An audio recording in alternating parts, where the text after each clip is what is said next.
ये होच मु खैरी चंद्र खालु उठिले अम्मानकर कोन चिंता खाया चिंता आउ सेई खाया भाईगा मो बापा कोन कले देखिथिले बडे छनछनिया कखार फूल हेची ताको नै आस्थिले नै आसी कि मो मा को दे देथिले देखन मो मा कोन कर मु जाई पछली मा लो कखार फूल कोन करिया कि देख मो मा कोन कहू नडिया चावल बाटी देली मु सेंदी कर देली चावल के बतरी देली आपण माने कखार फूल पिठा के खाइ चंदी ना केंदे टेस्टी लागे जानछन ना मते तो बहुत भल लागे मो मा आगुर मते बहुत करि कि देछि आज मु ताठर सेई रेसिपी जानि के मु तोरे रखथिया चावल आ सुखिला लंका अद्दा नडिया टिके जीरा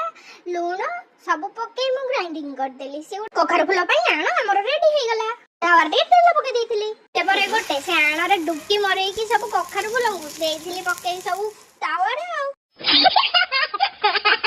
पिठा रेडी होई कि मा को दे लाउची हां बढ़िया लाउची